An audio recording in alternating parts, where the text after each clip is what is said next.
মানেই দেশের উন্নয়ন, বিএনপি মানেই দেশের পাশাপাশি দিনাজপুরের উন্নয়ন। আগামী 12 তারিখ বাংলাদেশ জাতীয়তাবাদী দলকে এদেশের মানুষ রায় দিয়ে নির্বাচিত করবে ইনশাল্লাহ।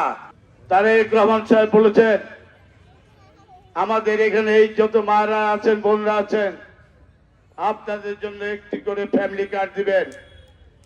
যেই ফ্যামিলি কার্ডের মধ্য দিয়ে আপনারা প্রত্যেকটি পরিবার মাসে 2,500 থেকে 3,000 টাকা মূল্যের চাল, ডাল, তেল, আটা, চিনি সহ নিত্য প্রয়োজনীয় দ্রব্যাদি বিনা পয়সায় রাষ্ট্রীয়ভাবে আপনারা পাবেন। টানা তৃতীয়বার অর্জন করেছে দেশের সেরা সুপার ব্র্যান্ড স্বীকৃতি বসুন্ধরা টিস্যু। পাশাপাশি আমাদের মারা এখানে আছেন অনেকেই, এই জিনিসগুলো আগে বুঝতাম না। সেদিন তারেক রহমান সাহেব রংপুরে এসেছিলেন, তারপরে কিন্তু আমি মানুষকে বলেছি, তখন কিন্তু সেদিন বুঝেছি আপনাদের এনজিও থেকে ক্ষুদ্র ঋণগুলো নেন না। ক্ষুদ্র ঋণ কার কার আছে মারা বলেন তো? অনেকেরই আছে, ঠিক না? এবং এটা প্রত্যেক সপ্তাহে কিস্তি 1,000 টাকা পরিশোধ করতে হয় মনে হয়, ঠিক না?